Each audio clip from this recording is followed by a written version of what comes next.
início a mais um Entre Nós Cast, na nossa série Posicionadas. E a proposta dessa série foi realmente abordar assuntos desafiadores, né? E o de hoje não será diferente. A nossa temática do encontro é Posicionadas contra o Abuso. Então, se apresentem na nossa mesa de hoje. Hoje a gente está aqui com Sabrina Alessandra Sabrina, que responde pelos dois nomes. Estamos aqui com Stephanie. Olá. E a nossa convidada especial, Adriana. Seja bem-vinda. Boa tarde, gente. Muito feliz. Bem-vinda, Adriana. É um prazer tê-la conosco essa tarde. Muito feliz. Bem, gente, eu fiquei recordando a respeito do que a palavra de Deus diz quando ela aponta o quarteto dos vulneráveis. E nós temos, né, nesse quarteto os estrangeiros, os órfãos, as viúvas, o pobre. E, Adriana, fala um pouquinho pra gente, né, do quanto desses quatro você foi acometida e o quanto que esse quarteto dos vulneráveis, no sentido de vulnerabilidade mesmo, o quanto que essa situação te colocou, talvez, em um cenário de exposições. Isso te colocou em cenários de possíveis abusos, de situações de desamparo. Conta um pouquinho pra gente da tua história e o quanto que ela pode ter te afetado. Então, gente, eu perdi minha mãe, assim, muito nova, né? Eu tinha 2 anos. E aí, diante de todo aquele processo, de com quem as crianças vão ficar, tal, eu acabei indo para um lar de familiares, mas sem ter aquela pessoa que cuidaria especificamente das crianças no sentido da referência de apoio, a referência moral, a referência de ensino e outras coisas. Então, eu passei, obviamente, a ser um alvo, assim, muito próximo para as pessoas, né? Acabei sendo muito vulnerável no sentido de acessível para fazer o que quer que fosse, porque não havia aquela figura de autoridade sobre a minha pessoa que me defenderia, digamos assim. E, obviamente, uma das primeiras vezes que eu sofri um abuso, eu tinha 5 anos de idade. E era com pessoas conhecidas. Então, muitas vezes, essas pessoas estão ali ao nosso redor. Elas estão frequentando a casa, elas estão ali acompanhando você e muitas vezes essas pessoas elas não são vistas como alguém que seja um perigo para aquela criança. E no meu caso, isso aconteceu bem pequeno. E eu posso dizer que esse formato do abuso, ele não é algo só direcionado pela figura masculina, né? Ele também pode ocorrer através de mulheres. Então, a primeira vez eu tinha 5 anos, mas eu entendia que eu era muito pequena, né? Mas depois, refletindo, eu percebia que a criança, em si, ela não tinha esse lugar de muita fala. Eu acho que, culturalmente, a gente foi ensinado que o nosso lugar é de brincar, de viver a infância, né? Isso para algumas realidades, que não era a minha realidade. Então, já por ter essa cultura, eu acreditava que eu não teria esse espaço de falar. Quem acreditaria em mim?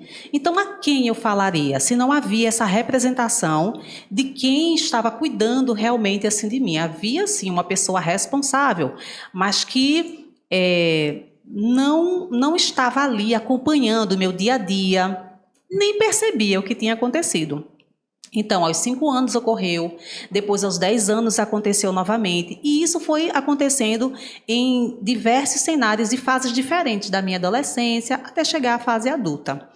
E era um cenário de abuso não só direcionado para as questões sexuais, mas também as questões financeiras e outras nuances que vai acontecendo para uma criança que está ali com uma família que, de certa forma, de um poder aquisitivo muito humilde, e havia todo esse acesso, né, que as pessoas tinham a mim e me deixava realmente vulnerável diante de todo esse processo. Pelo que eu estou te ouvindo, né, não tinha essa figura de proteção. Não tinha. Como é que a gente pode falar a respeito, talvez você está trazendo da sua instância inicial ali, uma órfã, né, uma criança que perdeu sua mãe, que foi colocada em um cenário de vulnerabilidade, com pouca estrutura familiar, financeira algumas vezes. Que medidas de proteção a gente poderia construir diante das nossas crianças, filhos, né, como rede de apoio, ou até como igreja. A nossa igreja ela tem um compromisso com a criança, porque não é só os pais que se responsabilizam pela criança, a gente tem uma comunidade que se responsabiliza pela criança. Então, quando a gente para pensar esse lugar de realmente de ser vulnerável, que medidas a gente pode ter de proteção? Ser essa figura de proteção à criança. Você teria algumas sugestões, alguma coisa nesse sentido? Eu acho que a primeira coisa que a gente precisa pensar é não silenciar. É que esse outro, ele tem esse lugar de fala. Porque muitas vezes a gente sempre põe em dúvida aquilo que a criança está falando. E por ser, como eu mesma disse aqui antes, quando se trata de pessoas conhecidas, que na maioria das vezes, esses abusos, eles ocorrem ou de alguém que você já esteja se relacionando, ou de pessoas que estão ali frequentando o âmbito, o mesmo ambiente daquela criança, daquela pessoa. E aí a gente não dá essa oportunidade, a gente percebe que tudo que a gente, na verdade, vai normalizando, né? Deixando tudo para o normal. Está acontecendo assim porque é da criança, é normal, e a gente não dá esse lugar de fala. Então, muitas vezes, perguntar à criança como ela está, se alguém chegou a tocar nela, orientar, né? Porque o que acontecia? Eu não entendia que aquilo ali era errado. E também não entendia que aquilo ali era um abuso. Na verdade, qualquer expressão que fosse feita para mim era expressão de amor, porque era do que eu conhecia, era do que eu entendia. E por ter o medo de achar que de alguma forma, depois que você vai crescendo, você também vai se sentindo culpado diante do processo. Você acha que você facilitou, Você acha coisa, né? Exato, você acha que de alguma forma você influenciou. Então, além desse sentimento de culpa, você também aprende a se silenciar dentro do processo. Então, você vai crescendo, não vai compartilhando, nem se informando diante desse cenário. Então, acho que iniciar pelo processo de conversar, observar, instruir a criança. Eu tenho uma filha, hoje em dia, eu converso com ela e digo, olha, você precisa ser cuidadosa. Eu não deixo ela para a casa de alguém quando eu sei que tem ali um homem, uma mulher que eu não conheço. Quando ela vai brincar em algum ambiente, eu sempre digo, olha, não sente no colo de ninguém, tenha um certo cuidado. Na escola, às vezes ela diz, mãe, eu vou ao banheiro, na parte externa assim, da escola, eu vou ao banheiro. Eu vou e fico lá na porta do banheiro esperando ela ir. Dou autonomia para ela, mas eu estou ali observando, e oriento, filha, você precisa ser cuidadosa, né? Não deixe que quando você estiver na piscina brincando, se alguém se aproximar, não deixe tocar no seu corpo, o corpo é seu. Então, assim, essa importância de você abrir esse espaço de comunicação, de diálogo com os filhos, e de instrução também, você vai preparando essa criança de que ela pode falar, de que ela tem esse direito, né, de contar, de se expressar, que era uma coisa que eu não tinha. Então, eu fui crescendo com esse silêncio, e por conta desse silêncio, os outros cenários foram ocorrendo em termos de abuso, e além do silêncio, eu fui associando também ao sentimento de culpa. E aquilo que eu entendia como... Eu não entendia, na verdade, como abuso, eu entendia como expressão de cuidado, de zelo, de amor, porque muitas vezes é isso que o abusador utiliza, né? Ele se utiliza... De onde é carência. Exato, né? De sempre te oferecer algo, de te manipular com algo, para que você aprenda de uma forma errada. Você vai identificando e você vai sendo aprisionado, mas de uma forma muito cega e muitas vezes sutil também. Eu acho que, da fala de Adriana, eu interpreto muito que a gente precisa ter olhos e ouvidos atentos para as nossas crianças, né? Enxergar a criança como um indivíduo, como uma pessoa que, apesar de não ter o discernimento que a gente tem como adulto, tem um discernimento sobre si, sobre o próprio corpo, sobre o que está acontecendo. E eu acredito que, de fato, quando os pais, os responsáveis, eles conhecem a criança, eles estão atentos, eles notam mudanças de comportamento, eles notam que a criança, de certa forma, ela pode se tornar mais tímida ou mais agressiva, ter comportamentos que antes não aconteciam, muitas vezes, acredito que vão para os dois polos, né? Tanto para o polo da timidez, da retração, quanto para o polo da agressividade, de não querer se relacionar com ninguém. E olhando de fora, muitas vezes a pessoa pode dizer, essa é uma criança birrenta, essa é uma criança mal educada, e na verdade é uma criança pedindo ajuda, né? E eu acredito que tanto como pais, tanto como igreja, a gente precisa treinar o nosso olhar para essas crianças que estão pedindo ajuda e estarmos abertos para ajudar, né? E também, como a Adriana falou, eu acredito que a orientação sexual é muito importante, respeitando o limite de idade, respeitando, logicamente, as crenças, os valores, mas Numa ensinar linguagem que a criança numa linguagem compreenda. que a criança compreenda, mas ensinar desde pequenininho, olhe, essa região, isso é o seu corpo não é para estar sendo tocado, não é para estar sendo alisado pelas pessoas, se alguém tocar em você de uma maneira que você ache estranho, desconfortável, conte para mamãe, conte para papai, conte para quem quer que seja. Também, né? Eu acho que Isso. é muito importante, assim, olha, esses acordos de não falar, de segredo, não existe segredo nesse sentido, a mamãe precisa saber de todas as coisas, então, quando alguém comete alguma coisa, diz que é para ficar em silêncio, né? Então a gente tem que quebrar a força do abusador nesse sentido, para que não haja esse vínculo do silêncio, porque tudo que a gente está construindo aqui é o silenciar essa criança e a gente precisa dar voz, notoriedade e credibilidade para os sinais que vão surgindo. E você também trabalha essa questão da fala realmente da criança. Eu lembro que eu tenho um primo, acho que ele tem hoje uns 8 anos.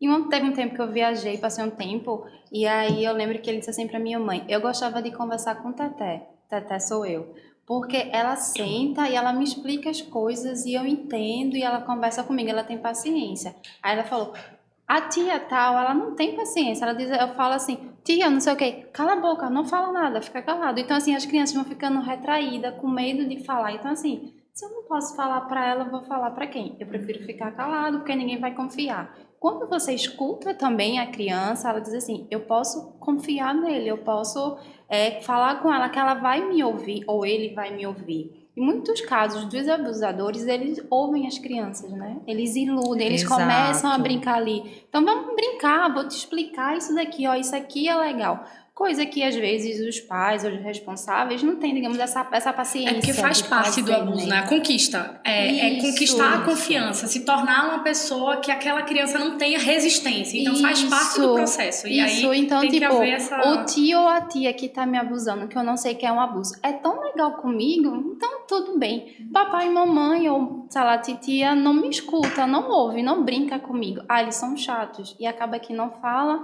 e vira um ciclo... E é bem pesado, né, quando você escuta. E eu acho que realmente é a questão de ouvir e escutar, mas também de ser referência, né? Muito. De ser referência, de ser presente, obviamente, ninguém é perfeito. Sim. E a gente não acredita em maternidade e paternidade de maneira perfeita.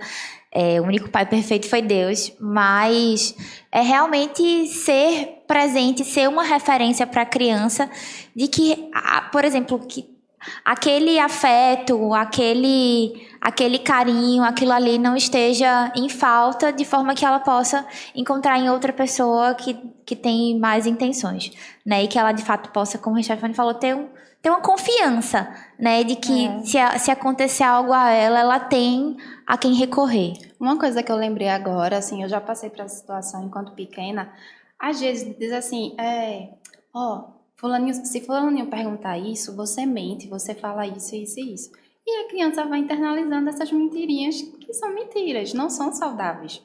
Quando você ensina para essa criança que diz, não é para mentir, se perguntar é isso, tem que falar isso que é o certo, acaba que quando o abusador diz assim, se papai e mamãe perguntar isso, você mente, você não fala, não, a criança vai dizer, não, mas papai e mamãe me ensinam que eu tenho que falar o certo, que eu tenho que falar a verdade. Então a criança vai falar a verdade.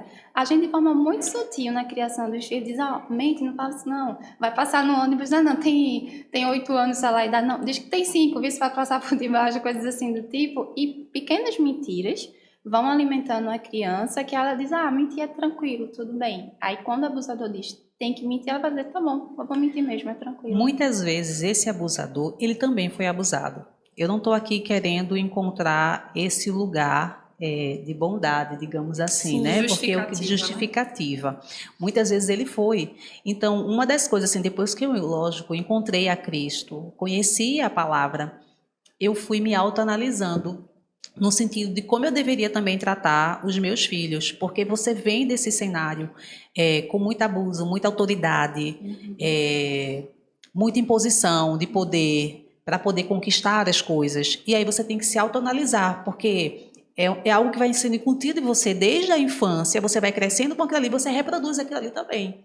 Então, eu ficava me autoanalisando e tentando ser cuidadosa no lidar com os meus filhos, por conta de tudo, de toda aquela carga que eu tinha recebido de violência, porque foram diversos cenários, mas eram coisas que quando nas situações de rotina diária, eu dizia, poxa, não devia ter agido assim, eu devia ter conversado primeiro com ela, eu não devia ter dito, não, cala a boca, não, fala agora, você agora pode falar, fala. Então, hoje minha filha, ela tem muita oportunidade de falar, ela chega e diz, eu quero conversar, e aí a gente tem esse cuidado também de não ficar o tempo todo dividindo essa atenção com o celular, né? E aí a gente para e não, fale, o que é que foi importante, o que é que aconteceu hoje. Então, eles têm o hábito de falar o que aconteceu ao longo do dia, porque às vezes são detalhes que eles acabam trazendo e que você observa se está acontecendo ou se não está acontecendo. Porque, como eu falei, muitas vezes você é ensinado que aquilo ali é algo bom. A Bíblia diz, conhecereis a verdade e a verdade vos libertará. Mas até que você conheça essa verdade, aquilo ali é ensinado, aquela mentira é ensinada para você como se fosse a única verdade. E você vai reproduzindo isso. Eu queria pontuar a respeito do que, sem a menor dúvida, em geral, o abuso ele deixa marcas, né? Seja lá de qual ordem for, e são experiências muitas vezes traumáticas. Quando a gente para pensar a respeito de trauma, existem pelo menos duas vertentes do trauma, que é coisas pelas quais você passou, ou seja, foi um toque indevido, né, foi uma palavra equivocada, ou coisas pelas quais você deveria ter tido e que você não teve. Então, na tua história, eu consigo observar pelo menos os dois traumas, né? Eu deveria ter tido proteção e eu não tive, eu deveria ter tido um olhar atento e eu não tive, não deveria ter tido toques indevidos e tive. Então, dentro do processo de construção de trauma, as marcas muitas vezes elas ficam. Como lidar, né? E aí a gente vem com a perspectiva do que fazer com essas experiências, porque são dores muito marcantes, que às vezes têm um saldo emocional muito forte. Muitas pessoas não conseguem lidar com aquilo, a vida talvez fica um pouco travada, é difícil de se relacionar com outras pessoas, paralisa e cristaliza o desenvolvimento da pessoa. Como abordar isso diante da experiência pelas quais você passou, Adriana? Eu tive muitas dificuldades, inclusive no casamento, né? Meu esposo é uma bênção, sempre foi muito paciente, a gente sempre conversou muito a respeito, mas eu percebia que eu levava comigo todas as dores. E eu já conhecia Cristo, mas eu levava essas dores comigo. Porque o abuso, o tipo de abuso, a gente vai falar sobre outros abusos aqui, né? Mas o abuso sexual, especificamente falando, ele é algo físico, então qualquer toque te faz lembrar. Remete, né? Remete. Então, é uma história viva ali, que você simplesmente não é só uma palavra que vai apagar. É lógico, obviamente, que você precisa fazer um acompanhamento, muitas vezes com um profissional, para ter ali algumas orientações e saber lidar diante desse processo. Mas eu não tenho como apagar o que aconteceu no passado. Eu só posso dizer que com Cristo, eu peguei tudo aquilo, todo o meu passado, e disse, o que é que eu posso fazer com isso hoje? Como é que eu posso caminhar a partir de, né? O que é que eu posso fazer com esse sentimento? Eu não tenho como mudar mais ele, mas qual é o aprendizado que eu tiro dessa história? Que tipo de pessoa eu me torno hoje? Eu não sou mais aquela pessoa. Eu não sou, inclusive, uma das coisas, quando eu sofri o abuso também na adolescência, e eu não queria que ninguém da comunidade ficasse sabendo, então eu procurei só uma única pessoa com muita dificuldade que me orientasse, que me levasse para fazer os exames necessários, tal, mas eu não queria, porque eu não queria o rótulo de ser a pessoa que foi abusada. Então, obviamente que eu também não queria levar esse rótulo para o meu casamento, apesar desse sentimento, dessa sensação acompanhar você, mas eu entendia que tudo que eu poderia fazer ali era caminhar com a nova pessoa que eu sou. E essa nova pessoa eu só encontrei em Cristo.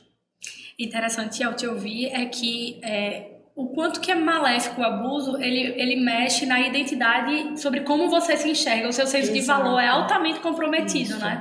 E a gente vê o quanto que isso é contra o que Jesus nos oferece. Exato. Porque o que Jesus vem dar pra gente não é circunstancial, não é se você é assim ou assado. Jesus nos coloca na condição de filha, mas o abuso vai manchando a nossa visão, o nosso respeito, e a gente vai se sentindo incapaz, impotente, insuficiente, imaculada. valorizada e o senso de valor vai sendo perdido, eu acho. E a gente vai atrofiando. Eu acho que é muito realmente contra o que o Evangelho nos propõe, que é um caminho de liberdade, de apropriação da nossa identidade, do nosso senso de valor, e o abuso vai roubando todas essas instâncias de liberdade da mulher, né? João 10:10 diz assim, eu vim para que tenham vida e a tenham em abundância.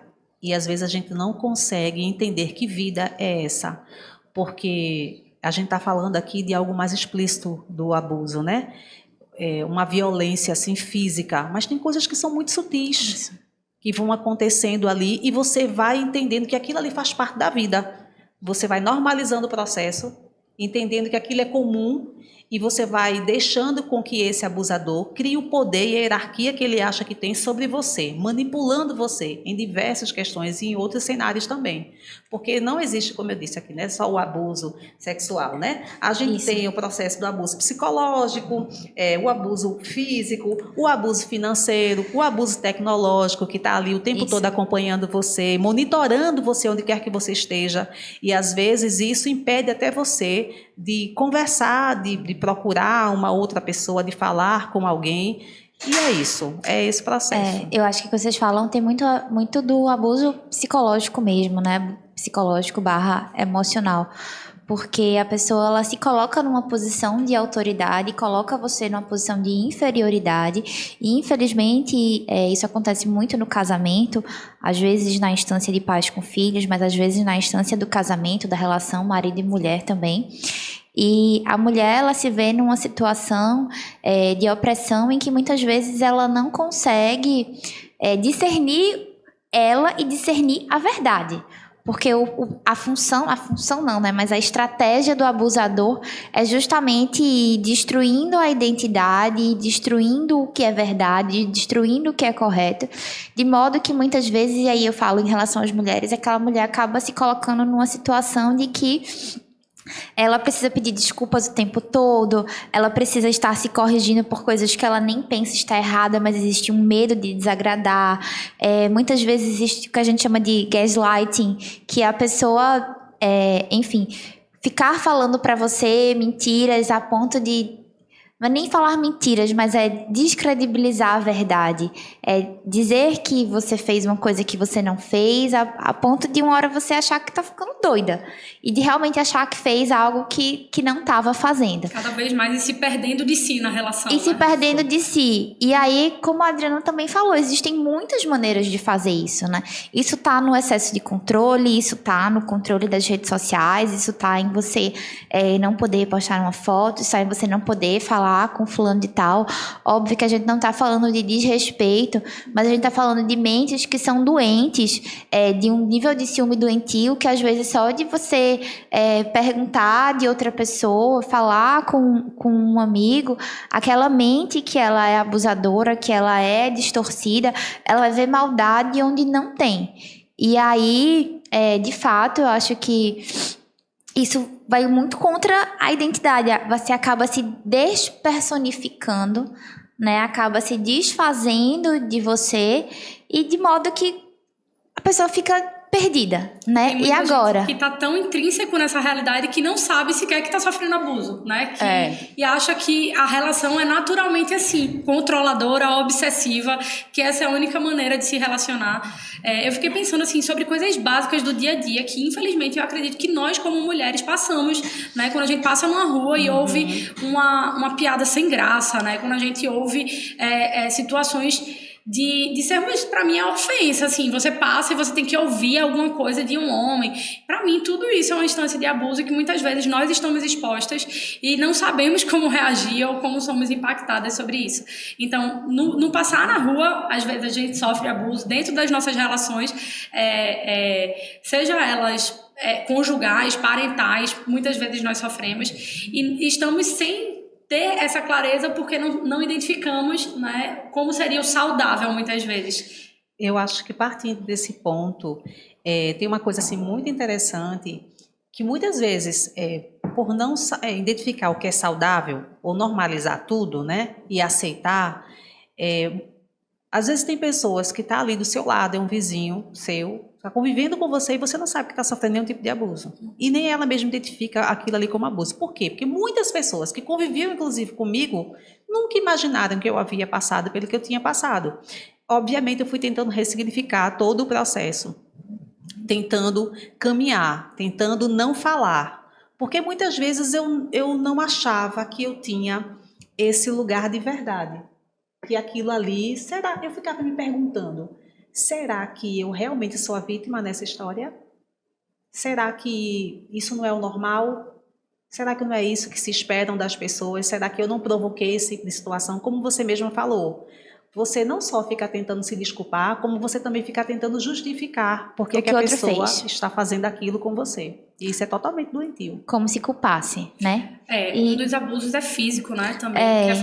Querem falar um pouco mais do físico. Eu acho que é importante a gente dar algumas ilustrações, porque talvez as pessoas, opa, isso acontece comigo, né? E Eu acho que também essa questão do abuso físico, né? Já que tu falou agora. Às vezes falta muita empatia da nossa parte para com a outra que está passando isso. Falo porque eu já ouvi às vezes muito comentário, já vi de perto mulheres que sofriam abuso físico. É muito triste de ver a situação, mas eu vi assim de parte de outras mulheres que diziam: mas ela gosta. Mas ela vai votar. Isso aí. Só que às vezes você nem sabe o que é que aquela mulher está passando dentro de casa de fato. A gente tá vendo, sei lá, o tapa que ela levou. Mas tem muitas coisas ali por baixo ainda do pano, que às vezes a mulher só quer assim, eu queria só sentar e alguém me escute, por favor. Só que a gente, enquanto mulher, eu coloco a gente, porque eu também me coloco e posso ter feito isso em algum momento. Fica do lado de fora assim, diz, mas ela gosta, deixa ela pra lá, não tem nada não. Depois ela se resolve com ele. E é pesado quando falta essa empatia, de você olhar com olhar de amor, realmente, com olhar de Cristo, assim, aquilo ali é uma vida que precisa conhecer a Cristo, precisa resgatar a identidade dela, e ele também precisa. Ele é doente, assim, mas assim, ele também precisa ter a postura de homem dele regenerada perante a Cristo, perante a Bíblia. É muito pesado quando a gente começa a ver situações assim. A julgar e não se colocar como rede de apoio, né? E eu concordo plenamente, e eu acho também que uma das nossas funções de rede de apoio é esclarecer, né? Também o que poderia ser abuso físico. Porque... Diante disso, tem mulheres que estão nos escutando. Se eu estou me identificando com algumas coisas que vocês estão dizendo, né? E agora, o que fazer? Eu acredito que a gente também precisa trazer respostas, né? Como proceder, quais são os canais que eu posso buscar como um auxílio, o que fazer diante de estar percebendo algumas coisas. Só esclarecendo só aqui. rapidinho. E principalmente quando a gente traz para o contexto cristão, onde muitas mulheres dizem, não, eu vou orar e meu marido vai se regenerar. Isso, exato. Muitas vezes a mulher diz assim, mas ele nunca me bateu. Por achar que isso não seria o abuso físico. Mas muitas vezes é aquela pessoa que é extremamente violenta em casa, que se utiliza, intimida, quebrando as coisas, batendo, rasgando. Erguendo a voz. Quebra a voz. Exato. E depois que ele faz todo o processo, ele chora, pede desculpas, diz que não vai fazer de novo. Então, a gente perde essa sensibilidade do que faz mal. Até porque muitas vezes o abuso físico ele não é simplesmente só bater, né? Ele é usar da sua força para intimidar. E eu acho que aí é a raiz do abuso. Falem um pouco mais sobre essa hierarquia do poder que não está só no lar, no casamento, pode estar numa relação de trabalho, numa relação de amizade. Fala um pouco mais aí a respeito disso. De pai e filha, né? Isso. Eu acho que a hierarquia é algo que existe e não é a hierarquia que a gente está aqui para contrapor. Né? A gente não está aqui para dizer que hierarquias são ruins ou que hierarquias não deveriam acontecer. Mas eu acho que nos cabe olhar para a Bíblia e ter um exemplo hierárquico que vem da Bíblia. E na Bíblia a gente tem um Deus que é, de fato, aquele a quem deve ser obedecido, é o Senhor, mas um Deus que vem ao nosso serviço. Né? Quando a gente olha para Cristo, a gente tem um rei que se sacrifica, Exato. que serve, que se despe, que coloca uma toalha na cintura e que vai fazer o trabalho mais humilhante de todos. Então, a gente tem que entender que a hierarquia não é ruim, mas a disfuncionalidade dessa hierarquia porque quando a pessoa no topo da hierarquia, seja no trabalho, na família, com os amigos, em que qualquer situação que seja, ela usa dessa hierarquia para abusar do poder, para escravizar, para oprimir a outra pessoa, isso se torna uma relação disfuncional. E uma relação disfuncional, onde quer que seja, desagrada a Deus. E, de fato, existe essa diferença de posições, e eu acredito que onde quer que exista essa diferença de posições, essa hierarquia, e onde há seres humanos manchados pelo pecado, há de fato a propensão do abuso, da opressão, da extorsão, né? Como a gente vê muitas vezes na Bíblia, tanto em relação a mulheres, mas como o Carol começou no vídeo, para aquelas pessoas que naquela sociedade eram muito vulneráveis, né? Viúvas, órfãos, pobres, estrangeiras. Eu acho importante pontuar que não é fácil, né? A mulher que vive esse cenário, a pessoa que vive esse cenário, não é algo fácil de se resolver, porque existe a dependência. Quando a gente fala assim, ela sofre abuso financeiro, o marido não quer que ela vá trabalhar, porque ela precisa ficar com os filhos, certo. O que é que essa mulher faz? Ela desiste, porque a realidade é que ela depende. E que às vezes ela não tem essa rede de apoio, como o Carol mesmo falou. Então, muitas vezes, essa rede de apoio não existe, mas a gente precisa ir em busca de algo. Às vezes, ter o contato de alguém que eu confie como um contato de emergência para, em alguma situação, falar com aquela pessoa, dar algum tipo de sinal, estabelecer algum tipo de conexão ali que me dê um certo conforto, porque aguardar que as coisas fiquem normais, que a rede de apoio existe, muitas vezes ela não vai existir, a gente tem que ir em busca mesmo. E a gente entende, a gente está aqui enquanto mulher e sabe que não é fácil você sair de uma situação onde você muitas vezes não trabalha, você depende exclusivamente daquela pessoa, aquela pessoa já toma conta de tudo, né, de todas as questões financeiras ali, você passou uma vida se dedicando só a ele e não tem problema, porque você pode escolher sim, cuidar só dos filhos, cuidar da casa, estar ali auxiliando. A palavra nos ensina isso. Mas o que a gente está falando aqui é quando essa hierarquia, ela vem cobrir até quem você é enquanto pessoa.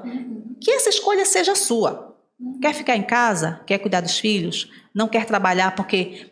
Não que cuidar dos filhos não seja um trabalho. É verdade. Porque cuidar da casa e cuidar dos filhos também é um imenso trabalho, né? Cuidar em si da família é um trabalho. Sim. Você está ali se disponibilizando, gastando energia. Então, isso é um trabalho.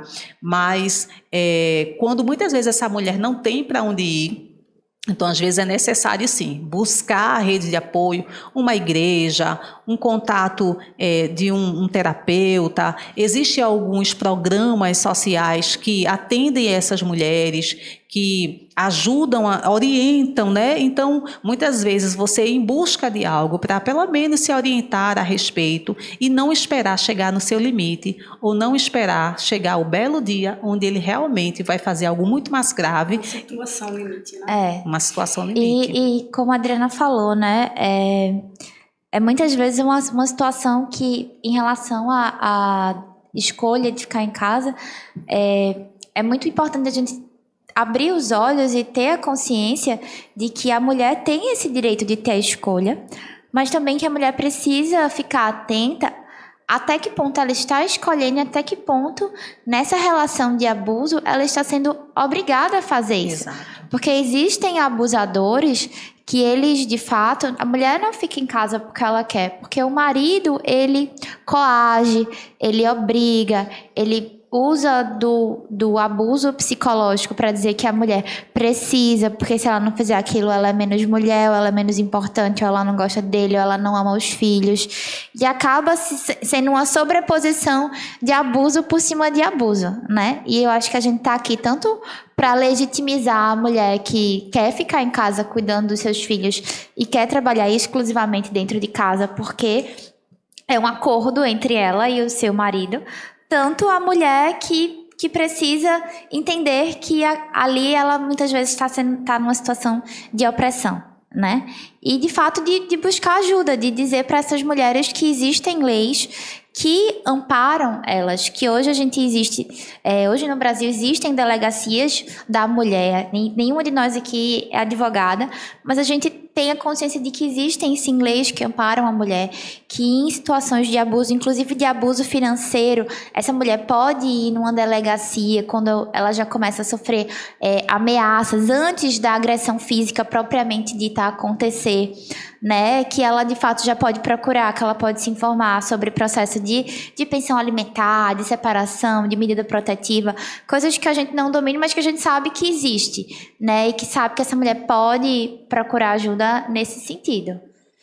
E, por fim, eu acredito que a mensagem do Evangelho é uma mensagem de esperança, né? Eu acredito que essas questões acontecem porque, como falamos em alguns momentos, a gente está em um mundo caído e os nossos papéis, eles foram maculados. Então, existe esse excesso de poder, esse excesso de algumas demandas nas relações que estão sendo postas, mas Cristo é um caminho de esperança, né? Em que muitas vezes esses traumas que vieram nessa construção de abusos físicos, morais, sexuais, deixam marcas. A gente não está aqui para dizer que o passado vai ser apagado. Isso. As marcas muitas vezes elas ficam, mas eu creio em um caminho de cura e de restauração. O quanto que eu quero de repente te dar um pouco mais de fala, Adriana, o quanto que nessa trajetória de dores, né, muitas vezes por meio delas, é por isso que talvez você esteja aqui, né, o quanto que você passou por uma história de dores, mas o quanto que Jesus usou essas dores para ser resposta para outras mulheres, para trazer uma missão para você por meio delas. Então, aquilo que para algumas pode ser cristalizada e se tornar nesse lugar de vítima, de que a vida me colocou nessa construção de só sofrer, mas o Evangelho te dá a oportunidade de te reerguer, te ressignificar, tornar esse momento de dor uma missão e transformar a tua vida e transformar a vida de outras pessoas. Então, fala um pouco mais dessa possível trajetória de cura e de uma nova vida que o Senhor nos oferece. A vida com Cristo é diária, né? Então, eu costumo dizer assim, que é um dia de cada vez. Vão ter dias melhores e dias piores, mas para todos eles o Senhor vai estar presente. Amém. Então eu entendia que com a presença do Espírito Santo, de que havia alguém real ali que iria conduzir minha vida. E você precisa realmente confiar, porque uma vez que você aprende de forma errada, que dar a confiança a pessoas que vão abusar dessa confiança e se utilizar do seu coração, do seu físico, da sua mente, de outros cenários da sua vida, e confiar em alguém que é o Senhor da tua vida e que te criou, não é algo fácil, né? Porque você vem de uma vida de desconfiança. Mas eu aprendi a confiar nele. Amém. Eu disse, eu não sei como eu vou caminhar nessa história, mas eu confio que o Senhor tem poder e que é Senhor para isso. Então, reconhecer quem Ele é e permitir que Ele seja na sua vida. Então, não é nada que eu conseguia estabelecer quem eu vou ser, quem eu sou. Eu não tinha nem referência, porque às vezes você tem uma mãe, um pai, alguém da família que diz, eu gostaria de ser feito fulano, né? Eu gostaria de ser... Minha mãe sempre esperou que eu fosse ou isso ou aquilo, seja profissional, seja como pessoa. Você lembra alguém, você... Não havia isso, eu não tinha essa identidade. Então, quem criou e estabeleceu isso foi o próprio Cristo. Amém. E só é possível fazer isso caminhando com Ele. Não existe uma forma de você fazer isso. Colocou o pé, agora entra. Não dá para fazer isso no meio termo, sabe?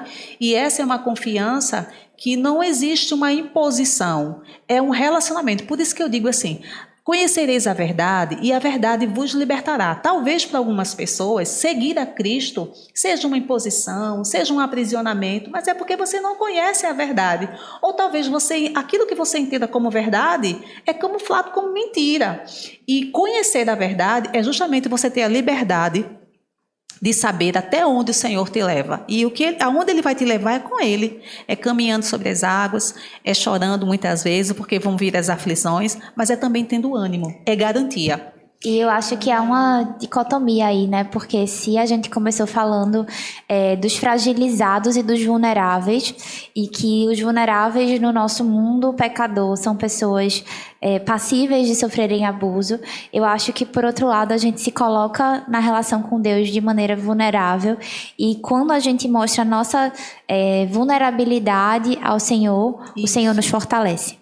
E aí, eu acho que é muito bonito a gente enxergar que a gente, muitas vezes, ser vulnerável numa situação onde há abuso, ser vulnerável para pessoas, que são agressivas, disfuncionais, que são doentes, é ruim, mas ser vulnerável nas mãos do Senhor é um privilégio. Eu entendo, só finalizando, eu entendo que essas dores, elas trazem muitas marcas e muitas vezes definem quem as pessoas são, né? No comportamento, no jeito de agir. Mas quando eu olhei para Cristo e vi tudo o que Ele tinha feito e vivido por mim, eu entendi que eu não teria outra escolha senão amar a vida que Ele estava me dando. Então, a oportunidade que eu tinha era vivê-la. O que é que eu faço? Eu pego isso que eu vivi, as marcas que ficou, elas estão aqui, mas eu vou caminhar com elas, mas vou caminhar com quem é o dono da caneta que escreve a minha história, sabe? Não vou conseguir apagar, mas eu vou prosseguir com ele. E eu acho que vale a gente lembrar que Deus não se alegra com o mal. Deus não se alegra com as coisas ruins que acontecem, embora a Bíblia disse que a gente terá aflições, mas isso não é algo que alegra o coração de Deus. Mas é como José diz lá no comecinho da Bíblia, que o mal que os irmãos fizeram a ele, Deus transformou em bem. Então, apesar do Senhor não se alegrar com a nossa tristeza, com a nossa dor, com o mal que nos é feito, muitas vezes Ele usa daquilo que nos foi feito para transformar em bem para as nossas vidas e para a vida de outras pessoas. E eu tenho certeza, Adriana, que hoje, não somente hoje, mas inclusive hoje, o Senhor está usando daquilo que foi feito na sua vida para abençoar a vida de muitas, muitas pessoas. E é aquilo, né? Quando você também se coloca à disposição para Deus ressignificar. Porque você se colocou. Deus, eu não sei como é que vai ser, mas eu tô aqui. E muitas mulheres que sofrem abuso quando dizem, Senhor, dói isso aqui ainda. Mas eu me coloco aqui, me usa de alguma forma para que essa dor que hoje me sangra ainda possa ser cura para a vida de outras mulheres. Eu me lembrei assim, só um adendo. Muitas mulheres talvez digam, eu nunca sofri nenhum abuso direto. Não tive ninguém que me bateu, não tive ninguém financeiramente que dizia que não ia pagar as coisas para mim, mas às vezes a sua mãe sofreu e você nasceu com aquilo. Nesse ambiente. Né? Eu lembro que tenho familiares que diziam, eu nunca sofri.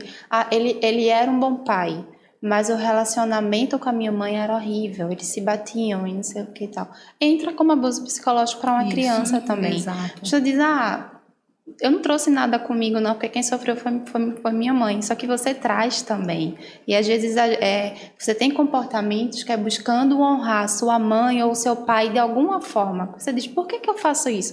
Mas é porque você quer de alguma forma honrá-los. Então assim, se você também passou por isso de alguma forma, fica ligado e pede para que Deus trabalhe isso também na sua vida. Exato. Porque assim como você disse, quando eu tenho qualquer atitude com meu filho, eu digo, peraí, calma, não é legal isso aqui, que Deus nos traga a luz também para essas mulheres que não sofreram diretamente esse abuso, sabe? E aí, para finalizar, né, como o abuso ele vai distorcendo a visão que temos ao nosso respeito. Presta atenção em que vozes vocês têm ouvido, né? E lembrem-se no que a Adriana falou, não é o abuso que define você, mas o que a palavra de Deus diz ao respeito de quem você é. Você é filha amada do Senhor e é extremamente preciosa para Ele. Ele verteu o seu sangue na cruz por você e isso tem um alto preço. Então, saiba que Jesus te ama e que isso é suficiente, né, para transformar dia após dia a sua realidade. Se você está passando por alguma coisa como essa, né, busca auxílio, busca ajuda, busca uma pessoa de confiança. E também... E não espera, né, Carol? Não espera que chegue a uma agressão física de fato, não espera apanhar, não espera ser botada de fora para casa para pedir ajuda. Observa os sinais e não acha que a pessoa vai mudar sozinha, não. Se os sinais estão vindo é porque está acontecendo. Então, não espera de fato chegar a uma situação crítica para pedir ajuda. Isso, né? Construir o senso de valor. Né? Isso. Aceitar o seu senso de valor. Alguém pode orar para concluir esse nosso encontro? Oremos. Senhor Deus, muito obrigado por esse momento. Te louvamos, Senhor, porque é um momento tão precioso que só o Senhor pode nos permitir viver, pode estar usando as nossas vidas, as nossas bocas, para poder estar de alguma forma falando com mulheres que estão sofrendo. Abençoa muito a vida da Adriana, Senhor. Eu sei que isso para ela ainda são dores, mas que o Senhor, com a sua graça, consegue tocar, ela consegue transformá-la e essa dor dela, ela consegue levar cura para a vida de outras mulheres e cura para sua própria vida. Obrigado mais uma vez por essa oportunidade, que o Senhor nos use cada vez mais e que a gente esteja aberto a ser canal de bênção para levar teu evangelho, para levar a tua palavra para outras mulheres que precisam. Muito obrigada por tudo, Deus. Amém. Amém. Até a próxima, Amém. meninas. Até, Tchau, tchau. Tchau.